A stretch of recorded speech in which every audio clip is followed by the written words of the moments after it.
हाँ जी, good afternoon. आज मैं आप लोगों के लिए टॉपिक लेके आई हूं citric acid cycle, Krebs cycle. बहुत ही इंपॉर्टेंट टॉपिक है क्रैब साइकिल। क्रैब साइकिल के लिए कुछ एक बातें। क्रैब साइकिल, सबसे पहले क्रैब साइकिल है, बच्चों को ये बहुत ही ज्यादा हार्ड लगता है। वो ये कहते हैं कि भाई याद करना बहुत ज्यादा मुश्किल है, हमें ये नहीं पता चलता इसमें से किस टाइप के क्वेश्चन आते हैं, क्या पूछा जाएगा, है ना। सारे कंसेप्ट आप लोगों के आज क्लियर किए जाएंगे। पूरा टॉपिक हम एक ही क्लास के अंदर कंप्लीट करने वाले हैं, यानी क्रैब साइकिल आज ही हम स्टार्ट करेंगे, आज ही इसको कंप्लीट करेंगे, प्लस लास्ट में इसको लर्न करने की शॉर्ट ट्रिक भी मैं आप लोगों को बताऊंगी। ओके, तो क्रैब साइकिल है। फर्स्ट ऑफ ऑल आपको ये पता होना चाहिए कि ये किसका स्टेप है, रेस्पिरेशन का। ये किसका स्टेप है, रेस्पिरेशन का। रेस्पिरेशन क्या होता है, रेस्पिरेशन क्या होता है, breakdown of glucose, breakdown of glucose in the presence और एब्सेंस ऑफ ऑक्सीजन। ठीक है, हमें क्या करना है, ग्लूकोज का ब्रेकडाउन करना है, जो क्या है ऑक्सीजन की प्रेजेंस में भी हो सकता है और एब्सेंस में भी हो सकता है। यानी हम क्या कहेंगे कि रेस्पिरेशन दो टाइप का होता है, एरोबिक एंड एनएरोबिक। रेस्पिरेशन कितने टाइप का है, रेस्पिरेशन का मतलब ये नहीं है कि सांस लेना, ठीक है, उसे हम क्या बोलते हैं, ब्रीथिंग। उसे क्या बोलेंगे, ब्रीथिंग। रेस्पिरेशन है ग्लूकोज का टूटना, ऑक्सीजन की प्रेजेंस में भी हो सकता है और एब्सेंस में भी हो सकता है, और उसके बाद हमें क्या मिलती है, एनर्जी, किसकी फॉर्म में, एटीपी की फॉर्म में। तो रेस्पिरेशन है वो दो टाइप का है, एरोबिक और एनएरोबिक। एरोबिक रेस्पिरेशन के अंदर आप लोगों के स्टेप्स आते हैं, सबसे पहले ग्लाइकोलाइसिस, फिर आता है लिंक रिएक्शन, देन उसके बाद हम पढ़ते हैं क्रैब साइकिल, जो आज का हमारा टॉपिक है क्रैब साइकिल, और लास्ट में हम पढ़ेंगे electron transport chain, electron transport system या इलेक्ट्रॉन ट्रांसपोर्ट चेन। ठीक है जी। तो एरोबिक रेस्पिरेशन का जो ये स्टेप है, ये सिर्फ एरोबिक रेस्पिरेशन में होता है, एनारोबिक रेस्पिरेशन में नहीं होता। एनारोबिक रेस्पिरेशन में सिर्फ एक ही स्टेप होगा, क्या होगा, ग्लाइकोलाइसिस। एक ही स्टेप होगा, कौन सा, ग्लाइकोलाइसिस। ठीक है, अब क्रैब साइकिल के अंदर हमें क्या पढ़ना है, ग्लाइकोलाइसिस क्या होता है, ग्लूकोज का ब्रेकडाउन होना। जब ग्लूकोज टूटेगा तो क्या बनते हैं, दो पायरुविक एसिड के मॉलिक्यूल, फिर वो लिंक रिएक्शन में जाते हैं। लिंक रिएक्शन से बनता है एसिटिल कोएंजाइम ए, और वो एसिटिल कोएंजाइम ए कहां पर एंटर करेगा, माइटोकॉन्ड्रिया की मैट्रिक्स में, और वहां पर चलेगा क्रैब साइकिल। तो क्रैब साइकिल के लिए इंपॉर्टेंट स्टेप, क्रैब साइकिल, सबसे पहले हम इसके अदर नेम लिख लेते हैं भी, और किन किन नामों से ये क्वेश्चन पूछा जा सकता है। इसको हम क्या बोलते हैं, पहला इसका नाम है ट्राई कार्बोक्सिलिक एसिड साइकिल, दूसरा इसका नाम है citric acid cycle, citric acid cycle. ठीक है, तीसरा इसको हम क्या बोलेंगे, कार्बन 6 साइकिल, TCA साइकिल भी बोला जाता है, वो तो इसी की शॉर्ट फॉर्म हो जाएगी, TCA साइकिल भी इसको बोला जाता है। क्रैब साइकिल के ये अदर नेम है, किसी भी नाम से तुमसे ये पूछा जा सकता है। ट्राई कार्बोक्सिलिक एसिड साइकिल किस साइकिल को बोलेंगे, Krebs cycle. Citric acid cycle किसको बोलेंगे, क्रैब साइकिल को बोलेंगे। कार्बन 6 साइकिल किसको बोला जाता है, क्रैब साइकिल को ही बोला जाता है। ठीक है, इसके अंदर टोटल कितने स्टेप्स हैं, टोटल स्टेप्स इसके अंदर टोटल स्टेप है भाई 10, और 10 स्टेप ही किसमें होते हैं, ग्लाइकोलाइसिस साइकिल में होते हैं। ग्लाइकोलाइसिस साइकिल में भी कितने होते हैं, 10 स्टेप। ये कहां पर चलता है, माइटोकॉन्ड्रिया की मैट्रिक्स में। कहां पर चलेगा, माइटोकॉन्ड्रिया की मैट्रिक्स के अंदर चलता है। ओके जी, अब हम शुरू करते हैं क्रैब साइकिल। सबसे पहले ग्लूकोज से क्या बनता है? 2 मॉलिक्यूल ऑफ पायरुविक एसिड, या फिर तुम्हें क्या लिखा मिल जाएगा? 2 मॉलिक्यूल पायरुवेट के, कुछ भी मिल सकता है। 2 मॉलिक्यूल पायरुवेट के या फिर 2 मॉलिक्यूल ऑफ पायरुविक एसिड सबसे पहले बनते हैं, ठीक है। ये कहां पे चला? ये ग्लाइकोलाइसिस साइकिल में हुआ। फिर 2 मॉलिक्यूल हैं पायरुविक एसिड के, वो किसमें कन्वर्ट हो जाएंगे? एसिटिल को एंजाइम ए में। किसमें कन्वर्ट हो जाते हैं? एसिटिल को एंजाइम ए के अंदर। और एसिटिल को एंजाइम ए के भी कितने मॉलिक्यूल बनेंगे भाई? 2 मॉलिक्यूल बनेंगे। 2 पायरुविक एसिड है तो उससे हम क्या बोलेंगे? 2 मॉलिक्यूल बन जाएंगे हमारे पास, किसके? एसिटिल को एंजाइम ए के। अब जो ये एसिटिल को एंजाइम के 2 मॉलिक्यूल्स बने हैं, ये कहां पर जाते हैं? माइटोकॉन्ड्रिया की मैट्रिक्स में। मैट्रिक्स का मतलब समझते हो ना? माइटोकॉन्ड्रिया का अगर हम डायग्राम बनाए तो ये double membrane bound cell organelle है। ये इस तरीके से double membrane bound cell organelle है, और यहां पर मैट्रिक्स होती है। यहां पर क्या है? मैट्रिक्स। मैट्रिक्स के अंदर मतलब यहां पर क्रैब साइकिल चलेगा। यहां पर क्या चल रहा है? क्रैब साइकिल चलेगा। ओके जी, पता चल गया। Mitochondria double membrane bound cell organelle है। ये इसकी आउटर मेम्ब्रेन है, ये इसकी इनर मेम्ब्रेन है, और यहां पर हम क्या बोलेंगे? मैट्रिक्स भरा हुआ है, जिसके अंदर कौन आ जाएगा? एसिटिल कोएंजाइम ए आ जाएगा, और यहां पर क्या चलेगा? Krebs cycle. अब पहला important question, acetyl coenzyme A, ये जो एसिटिल कोएंजाइम ए बना है, एसिटिल कोएंजाइम ए जब ये अंदर जाता है, सबसे पहले किसके साथ जुड़ेगा? सबसे पहले ये जुड़ता है ऑक्सैलो एसिटिक एसिड के साथ। किसके साथ जुड़ेगा? ऑक्सैलो एसिटिक एसिड के साथ, जो मैट्रिक्स में पड़ा है। जो कहां पर पड़ा है? मैट्रिक्स में पड़ा है।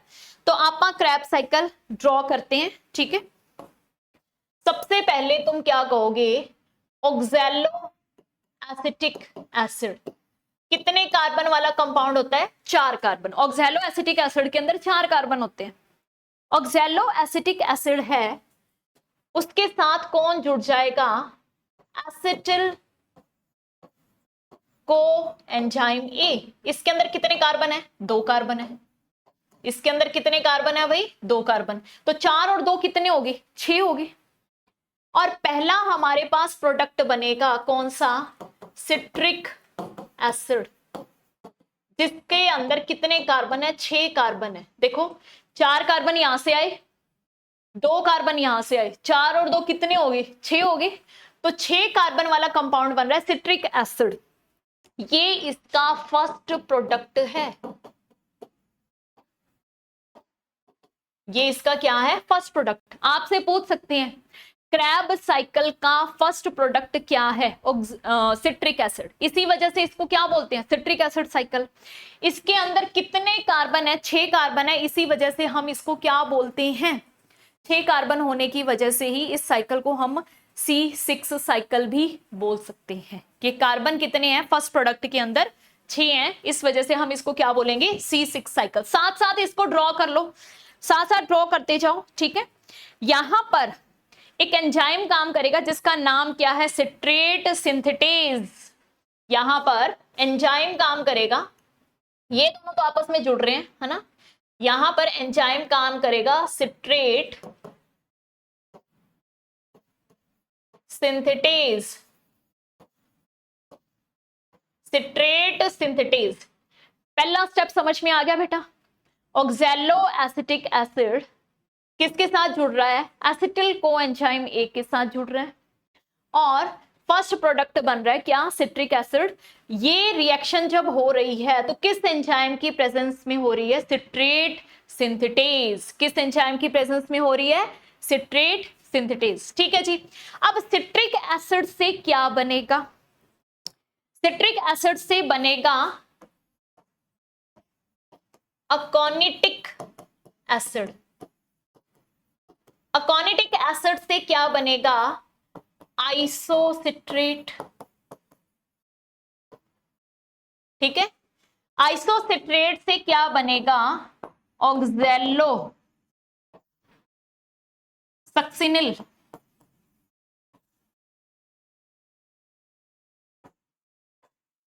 ऑक्सैलो सक्सिनिल से क्या बनेगा? अल्फा कीटो ग्लूटेरेट या alpha keto glutaric acid. Alpha keto glutarate या अल्फा कीटो ग्लूटेरिक एसिड से क्या बनेगा? सक्सिनिल को एंजाइम ए, यहां पर ऐसे लिखेंगे, सक्सिनिल को एंजाइम ए, सक्सिनिल को एंजाइम ए से बनेगा सक्सीनेट, या फिर हम क्या बोलेंगे, सक्सीनिक एसिड।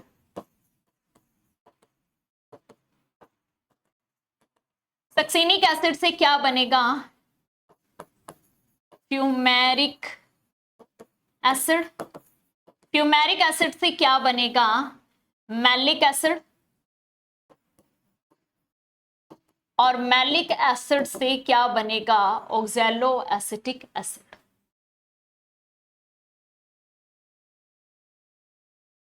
देखो 10 स्टेप बन रहे हैं कि नहीं बन रहे? ये मैंने प्रोडक्ट्स लिख लिए और इनको हम शॉर्ट ट्रिक से लर्न भी कर लेंगे। इनको हम शॉर्ट ट्रिक से क्या करेंगे? लर्न।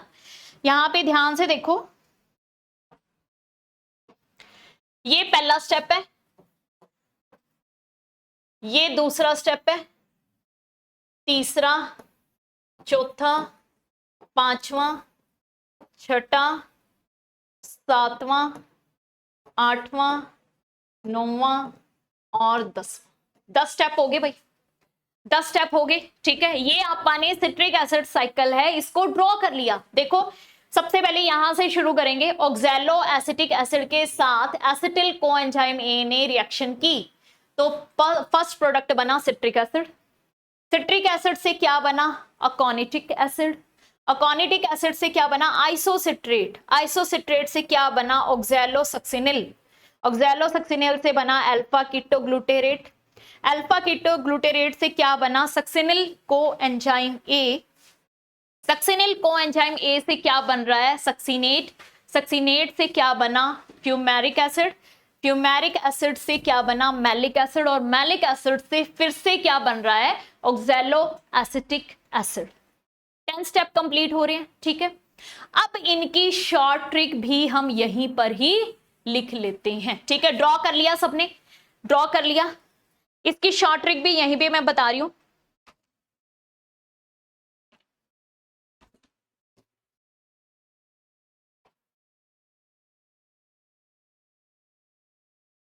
क्या होएगी देखो, ऑफिसर कैन AIO, ध्यान से देखो, ऑक्सैलो एसिटिक एसिड को क्या लिखोगे? Officer can AIO kill someone special, someone special for money। आलो जी, इस शॉर्ट ट्रिक से आप इन कंपोनेंट्स के नेम भी लर्न कर सकते हो। क्या है शॉर्ट ट्रिक? फिर से देख लो। Officer can AIO, officer can AIO kill someone special for money. याद हो जाएगा। ठीक है, अब हमारे पास क्या रह गया है? अब हमारे पास रह गया है कहां पर डी कार्बोक्सिलेज हो रहा है, कहां पर हम कहेंगे कि डीहाइड्रोजिनेज हो रहा है, और कहां पर डायरेक्ट सबस्ट्रेट लेवल फॉस्फोराइलेशन हो रहा है, जो क्वेश्चन आप लोगों से पूछे जाते हैं, जो क्वेश्चन आप लोगों से पूछे जाते हैं। ठीक है, शॉर्ट ट्रिक हो गई है। अब नए पेज पे हम फिर से इसको दोबारा शो करते हैं कि कहां कहां पर क्या हो रहा है, तीन चीजें मैंने आप लोगों को बतानी है, कहां पर डीहाइड्रोजिनेज हो रहा है, कहां पर डीकार्बोक्सिलेज हो रहा है, कहां पर सबस्ट्रेट लेवल फॉस्फोराइलेशन हो रहा है, वो चीज हम देखेंगे। तो इसके लिए आप लोगों को मैं यहां पर इसका डायग्राम दिखा रही हूं, देखो भाई, शो हो रहा है सबको, सही दिख रहा है? हाँ जी, सबसे पहले तुम्हें यहां पर क्या याद रखना है, सबसे पहले तुम्हें यहां पे क्या देखना है कि आइसोसिट्रेट से जब अल्फा कीटोग्लूटेरेट बन रहा है, मैंने यहां पे एक स्टेप एक्स्ट्रा लिखवाया है, मैंने यहां पर क्या लिखवाया है, एक स्टेप एक्स्ट्रा लिखवाया है। ध्यान से देखो अपना साइकिल जो मैंने ड्रॉ किया है, कहां पर है जी, यस, मैंने आपको ये वाला स्टेप एक्स्ट्रा लिखवाया है, ऑक्सैलोसक्सिनिल। ये हम थोड़ा सा एडवांस कर रहे हैं, थोड़ा एक्स्ट्रा कर रहे हैं, बाई चांस ये अगर आप लोगों को प्रोडक्ट मिल जाता है, कहीं पे पूछ लिया जाता है, तो आपको ये पता होना चाहिए, ठीक है। लेकिन अगर हम एनसीईआरटी में देखें तो ये वाला स्टेप आप लोगों के नहीं दिया हुआ, मैं थोड़ा सा आपको हाई लेवल पे लेके जा रही हूँ, थोड़ा सा हम एडवांस चलेंगे, एक्स्ट्रा चलेंगे, ताकि हम अपने सिलेक्शन को पक्का कर सके, है ना भाई। कोई भी चीज हमने नहीं छोड़नी कि भाई हमारा सिलेक्शन ना हो, हमने अपना सिलेक्शन लेने के लिए हर छोटी छोटी चीज को प्रिपेयर करना है। तो यहां पर ये वाला स्टेप मैंने एक्स्ट्रा दिया है, ऑक्सैलोसक्सिनेट, है ना।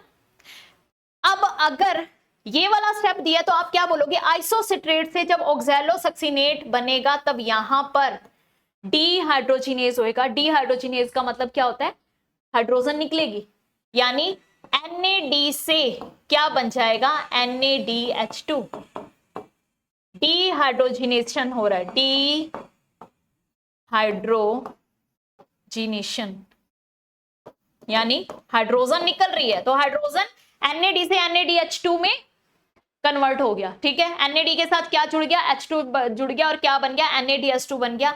अगर ये स्टेप नहीं दिया हुआ है तो भाई आइसोसिट्रेट से अल्फा कीटोग्लूटेरेट बन रहा है, तब डीहाइड्रोजिनेज हो रहा है, ठीक है। अगर ये स्टेप नहीं होता तो इन दोनों के बीच में होता, अगर ये स्टेप है तो इन दोनों के बीच में हो गया, डन। तो एक तो NAD से NADH2 बन रहा है, कहां पर, आइसोसिट्रेट से जब ऑक्सैलोसक्सिनिल बन रहा है उस टाइम। दूसरा डीहाइड्रोजिनेशन कहां पर हो रहा है भाई, दूसरा हो रहा है जब अल्फा कीटोग्लूटारिक एसिड से क्या बन रहा है, सक्सिनिल कोएंजाइम ए। अल्फा कीटोग्लूटारिक एसिड से जब क्या बन रहा है, सक्सिनिल कोएंजाइम ए, तो दूसरा डीहाइड्रोजिनेशन यहां पर हो रहा है, वही NAD से क्या बन जाएगा, NADH2। दोनों स्टेप आपसे पूछेंगे कहां कहां पर डीहाइड्रोजिनेशन हो रहा है, यानी हाइड्रोजन निकल रही है, कहां कहां पर हाइड्रोजन निकल रही है। तो आप क्या बोलोगे, एक तो हाइड्रोजन निकली है जब आइसोसिट्रेट से ऑक्सैलोसक्सिनिल एसिड बन रहा है, या फिर आइसोसिट्रेट से अल्फा कीटोग्लूटेरेट बन रहा है, तो उस टाइम हो रहा है। दूसरा क्या है, अल्फा कीटोग्लूटेरेट से सक्सिनिल कोएंजाइम ए बन रहा है, तब भी NAD से NADH2 बन रहा है, ठीक है। दो जगह हो गया, दो जगह हो गया, इसको हम राउंड कर देते हैं, एक ये रहा, एक ये रहा। अभी मैं बताऊंगी NADH की फुल फॉर्म क्या होती है, ठीक है। NADH2 की फुल फॉर्म क्या होती है, इससे कितने ATP, कुछ नहीं है, ये ATP ही फॉर्म होएगा, एनर्जी बन रही है, एनर्जी बन रही है, एनर्जी की ही फॉर्म्स हैं और कुछ नहीं है, ठीक है। सक्सिनिल कोएंजाइम ए। फिर इसके बाद में थर्ड हम क्या करेंगे, कहां पर होगा, मैलिक एसिड से जब ऑक्सैलो एसिटिक एसिड बनेगा उस टाइम भी डीहाइड्रोजिनेशन हो रहा है, यानी यहां पर भी हम क्या कहेंगे, NAD से NADH2 बन रहा है, यहां पर भी हम क्या कहेंगे, NAD से NADH2 बन रहा है। तो इसको भी मैं अंडरलाइन कर रही हूं, इसको भी मैं राउंड लगा के ऐसे कर रही हूं। तो भाई अब देखो ये क्वेश्चन तुम्हारा बन गया, कितनी बार यहां पर हम क्या कहेंगे, डीहाइड्रोजिनेशन हो रहा है, यानी हाइड्रोजन निकल रही है। कितनी बार होगी, 1 2 3, कितनी बार होगी, 3 बार होगी। 3 बार नहीं होती, 4 बार होती है, 3 बार नहीं होती, 4 बार होती है, ठीक है। फोर्थ कहां पर होगा, फोर्थ तुम लिख लो भाई, जब सक्सिनिक एसिड से क्या बनेगा, फ्यूमेरिक एसिड, तब यहां पर FAD से FADH2 बनता है। क्या बनता है यहां पर? FAD से FADH2, FAD से FADH2। इसको भी हम राउंड लगा लेते हैं, इसको भी हम राउंड लगा लेते हैं। आ लो जी, 4 जगह डिहाइड्रोजिनेशन हो रहा है। कौन कौन से स्टेप्स साथ की साथ लर्न कर लो। कौन कौन से स्टेप हैं? सबसे पहले आइसोसिट्रेट से ऑक्सैलोसक्सिनिल बन रहा है, तब डिहाइड्रोजिनेशन हो रहा है। फिर हम क्या कहेंगे? अल्फा कीटो ग्लूटेरेट से सक्सिनिल कोएंजाइम बन रहा है, तब डिहाइड्रोजिनेशन हो रहा है। फिर हम क्या कहेंगे? मैलिक एसिड से ऑक्सैलो एसिटिक एसिड बन रहा है, तब डिहाइड्रोजिनेशन हो रहा है। और सक्सिनेट से फ्यूमेरिक एसिड बन रहा है, तब भी डिहाइड्रोजिनेशन हो रहा है। क्या हो रहा है? डिहाइड्रोजिनेशन। डिहाइड्रोजिनेशन का मतलब समझे? हाइड्रोजन निकल रही है, हाइड्रोजन निकल रही है। हो गया? तो नए पेज पे हम लिखेंगे डिहाइड्रोजिनेशन कितने बार हो रहा है इन क्रैब साइकिल, इन क्रैब साइकिल। डिहाइड्रोजिनेशन क्या बोलोगे? 3 टाइम्स, 3 बार तो क्या बन रहा है? NAD से NADH2। और 1 टाइम तुम क्या कहोगे? FAD से क्या बन रहा है? FADH2। डन, याद रखना है। अच्छा, यहां पे तुम एक चीज और लिख लो कि एक NADH से एक NADH, या फिर कई बार आपको एक NADPH, कुछ भी लिखा हो, कुछ नहीं है। यहाँ पे फॉस्फेट जुड़ गया है इसके साथ, यहाँ पे हाइड्रोजन ही रह गया है ना। इनमें हम क्या कहेंगे? एक NADH2 से या एक NADPH से आप क्या कहोगे? 3 ATP बनते हैं, और एक FADH2 से 2 ATP फॉर्म होते हैं। मोस्ट इंपॉर्टेंट क्वेश्चन है, इन क्वेश्चंस को भी एग्जाम में पूछा जाता है। NAD की फुल फॉर्म क्या है, या फिर NADPH2 की फुल फॉर्म क्या है? निकोटिनेमाइड एडेनिन डाई न्यूक्लियोटाइड, ये भी लिख सकते हो, या फिर डाई न्यूक्लियोटाइड फॉस्फेट भी लिख सकते हो। ठीक है, अगर फॉस्फेट लगा है तो फॉस्फेट लिख दोगे। यहां पे क्या है? Flavin adenine dinucleotide phosphate, अगर पी लगा हो तो, वरना क्या कहोगे? Flavin adenine dinucleotides, flavin adenine dinucleotides. तो यहां पर हम क्या कहेंगे कि भाई एक NADH2 से 3 ATP, और यहां पर हम क्या कहेंगे? एक FADH2 से 2 ATP बनते हैं। तो अपन ने लिख लिया। अब इसके बाद में next question, most important question जो आप लोगों से पूछा जाता है, क्या पूछते हैं कि substrate level phosphorylation, direct substrate level phosphorylation, यानी कि डायरेक्टली ATP कहां पे बनते हैं? सीधे। अब जैसे अपन ने NADPH2 बनाया है, हमने FADH2 बनाया है, यहां पे हम क्या कहेंगे? इनसे आगे ATP बनेंगे, है ना। लेकिन डायरेक्ट सीधा ATP कहां पर बन रहा है? ये देखो यहां पे लिखा हुआ है, इस डायग्राम को देखो, दिखाई दे रहा है आप लोगों को? यहां पर क्या दिया हुआ है, ये देखो, सक्सिनिल को एंजाइम A से जब सक्सिनेट बन रहा है, सक्सिनिल को एंजाइम A से जब सक्सिनेट बन रहा है, सक्सिनिल को एंजाइम सिंथेटेज की प्रेजेंस में, तब क्या है? GDP से GTP बन रहा है, यानी ये बाद में ATP में ही कन्वर्ट हो जाता है। बाद में ये किस में कन्वर्ट हो जाता है? ATP में ही। कुछ नहीं है ये। GDP क्या है? ग्वानोसिन डाइफॉस्फेट से क्या बन रहा है? ग्वानोसिन ट्राइफॉस्फेट बन रहा है। ये बाद में ATP में ही कन्वर्ट हो जाता है। सक्सिनिल को एंजाइम A से सक्सिनेट बनेगा, वहां पर डायरेक्ट सबस्ट्रेट लेवल फॉस्फोराइलेशन हो रहा है, डायरेक्ट सबस्ट्रेट लेवल फॉस्फोराइलेशन। तो अपने जो अपन ने ड्रॉ किया उसी में लिखते हैं यार, है ना। यहां पर ये देखो, सक्सिनिल कोएंजाइम A से, सक्सिनिल कोएंजाइम A से जब सक्सिनेट बनता है तो हम क्या कहेंगे? यहाँ पे GDP ग्वानोसिन डाइफॉस्फेट से ग्वानोसिन ट्राइफॉस्फेट बनता है, ग्वानोसिन डाइफॉस्फेट से ग्वानोसिन ट्राइफॉस्फेट, जो बाद में क्या है? ATP में ही कन्वर्ट हो जाता है, एडिनोसिन ट्राइफॉस्फेट में। यानी ATP डायरेक्ट इसे क्या बोलेंगे, direct substrate level phosphorylation. Phosphorylation का मतलब क्या होता है, एटीपी फॉर्मेशन, यानी डायरेक्ट एटीपी कहां पे बन रहे हैं ये पूछा जा रहा है। ओके, तो हम इसमें क्या लिखेंगे, direct substrate level phosphorylation, substrate level phosphorylation कहां पर होगा, डायरेक्ट सबस्ट्रेट लेवल फॉस्फोराइलेशन कहां पर होगा। ठीक है, तो आप क्या बोलोगे, सक्सिनिल कोएंजाइम ए से जब सक्सिनेट या सक्सिनिक एसिड बनेगा, succinyl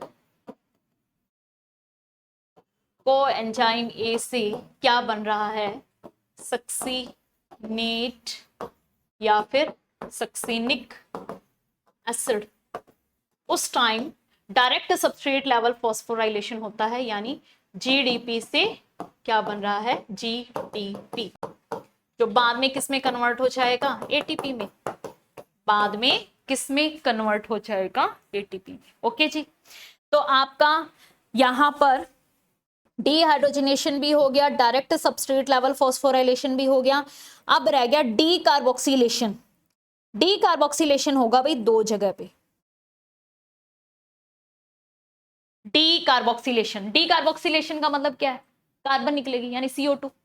D carboxylation, D carboxylation का मतलब क्या है, CO2 रिलीज होगी, यानी कार्बन निकलेगी, तो एक कार्बन निकलेगी तो एक कार्बन कम हो जाएगी, एक कार्बन क्या हो जाएगी, कम। तो यहां पर देखो डी कार्बोक्सिलेशन कहां पर हो रहा है, डी कार्बोक्सिलेशन इसी डायग्राम के अंदर आप देख लेते हैं। डी कार्बोक्सिलेशन आपको दो जगह देखने को मिलेगा, एक तो ये रहा,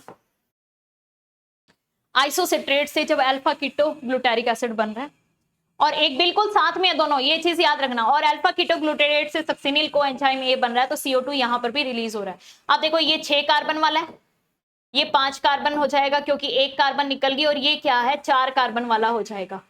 मोस्ट इंपॉर्टेंट क्वेश्चन, ऊपर वाले जितने भी है ना सब 6 कार्बन वाले हैं, ठीक है, ये बीच में एक 5 कार्बन वाला है, नीचे जितने भी है सारे ये 4 कार्बन वाले हैं, क्योंकि दो ही जगह डीकार्बोक्सिलेशन हो रहा है, ये सारे 4 कार्बन वाले मॉलिक्यूल्स हैं। Most important question, Krebs cycle के अंदर 5 कार्बन वाले कंपाउंड का नाम बताओ, अल्फा कीटो ग्लूटारिक एसिड या alpha keto glutarate, most important question है।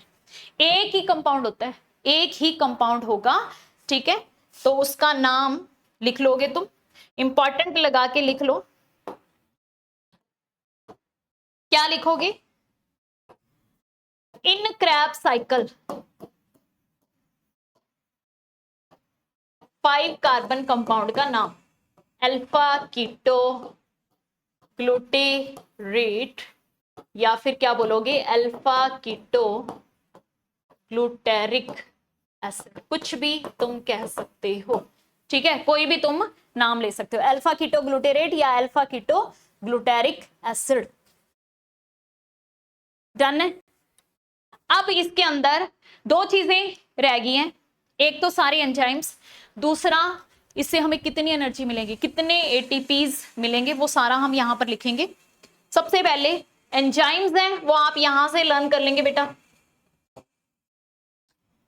कि यहां पर अकॉनिडेज है, सिट्रेट से आइसोसिट्रेट बन रहा है, अकॉनिडेज है। अगर इसके बीच में हम एक और कंपाउंड लिख रहे हैं वहां पर भी सेम ही एंजाइम होएगा, अकॉनिडेज, ठीक है, एक्स्ट्रा एंजाइम लर्न करने की जरूरत नहीं है। जैसे आपने यहां पे ड्रॉ किया हुआ है, ये देखो, सिट्रिक एसिड से आपने बनाया अकॉनिडेज, तो ये किस में होएगा, अकॉनिडेज एंजाइम की, अकॉनिडेज से क्या बनेगा, आइसोसिट्रेट बनेगा, तब भी अकॉनिडेज एंजाइम की प्रेजेंस में होएगा। ओके, तो एंजाइम तुम्हें एक्स्ट्रा करने की जरूरत नहीं है। अगर बीच में जैसे आप यहाँ पे आपने एक्स्ट्रा स्टेप दिया हुआ, तो इसका मतलब ये नहीं कि यहाँ पे एक्स्ट्रा एंजाइम होगा, एंजाइम वहीं से तुम लर्न कर सकते हो, ठीक है, सेम है, एंजाइम तुम्हें एक्स्ट्रा लर्न करने की जरूरत नहीं है। यहां पर एंजाइम अपना कौन सा दिया हुआ है, देखो, अकॉनिडेज, सिट्रेट सिंथेटेज मैंने बता दिया था, आइसोसिट्रेट से अल्फा कीटो ग्लूटारेट बनेगा, तो आइसोसिट्रेट डीहाइड्रोजिनेज, आइसोसिट्रेट डीहाइड्रोजिनेज फिर यहाँ पे alpha keto glutarate dehydrogenase, succinyl coenzyme A synthetase, succinic dehydrogenase, fumarase, malate dehydrogenase, बास। ये आप लोगों को एंजाइम्स लर्न करने हैं, ठीक है। वैसे एंजाइम्स पे इतना क्वेश्चन नहीं पूछा जाता। अच्छा, यहाँ पे एक और क्वेश्चन आपसे पूछ सकते हैं, क्रैब साइकिल का कौन सा ऐसा एंजाइम है जो माइटोकॉन्ड्रिया की मैट्रिक्स में नहीं होता बल्कि इनर मेम्ब्रेन पे होता है? मोस्ट इंपॉर्टेंट क्वेश्चन है। सक्सेनिक डीहाइड्रोजिनेज, यानी कि जितने बाकी एंजाइम है ना, जैसे सिट्रेट सिंथेटेज है, एकोनिडेज है, आइसोसिट्रेट है, अल्फा कीटोग्लूटेरेट है, सक्सेनिल कोएंजाइम ए है, या फिर फ्यूमेरेज या मैलेट डीहाइड्रोजिनेज, ये सब कहां पर पड़े हैं? माइटोकॉन्ड्रिया की मैट्रिक्स में। लेकिन एक ऐसा एंजाइम जो कहां पर लगा हुआ है? Inner membrane of mitochondria.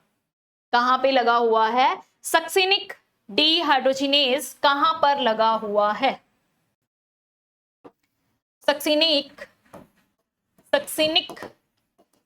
Dehydrogenase कहां पर लगा हुआ है? सक्सेनिक डीहाइड्रोजिनेज कहां पर है? Inner membrane of mitochondria. Inner membrane of mitochondria, mitochondria की इनर मेम्ब्रेन में प्रेजेंट होता है। लास्ट टॉपिक, अब हमें देखनी है कितने एटीपी हमें मिलेंगे, है ना। सबसे पहले आपा ने यहां पे क्या लिखा है? देखो, बस जो लिखा हुआ उसी को ही तुम करते जाओ।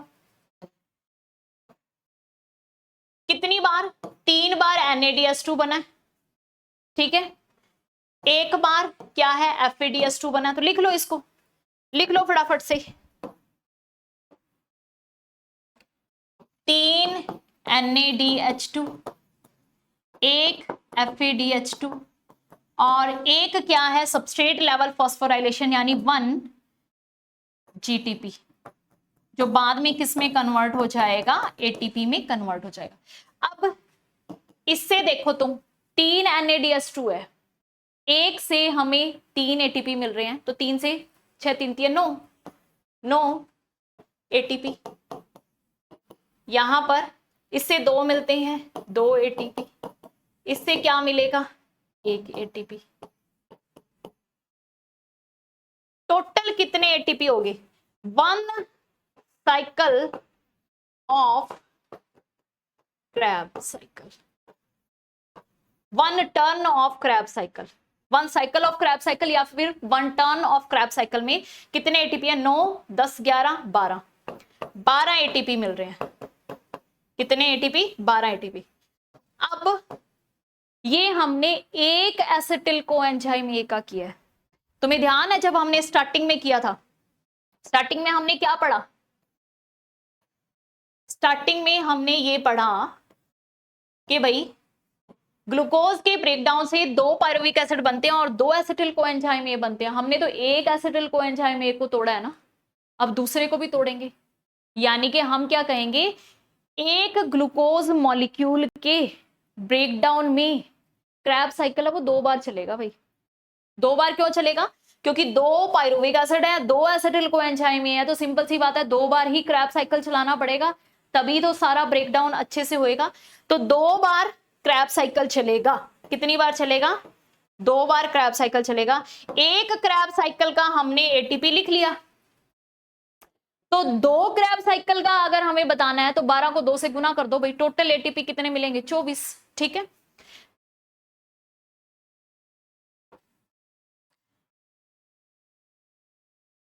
कंप्लीट ऑक्सीडेशन ऑफ ग्लूकोज, जब कंप्लीट ऑक्सीडेशन होएगा ग्लूकोज का तो हम क्या कहेंगे? 2 टर्न चलेंगे क्रैब साइकिल के। और 2 टर्न एक क्रैब साइकिल के अंदर, एक क्रैब साइकिल के अंदर हमने कितने ATP बनाए? 12 ATP बनाए, है ना। तो अगर कंप्लीट ऑक्सीडेशन हो रहा है ग्लूकोज का तो हम क्या कहेंगे? कितने ATPs यूज बनेंगे हमारे पास? 24 ATP। कितने ATP? यानी क्रैब साइकिल से हमें 24 ATP मिलेंगे। क्रैब साइकिल से हमें कितने ATP मिलेंगे? 24 ATPs मिलेंगे। डन है भाई, ठीक है। ये आप लोगों का क्रैब साइकिल है, कंप्लीट हो चुका है।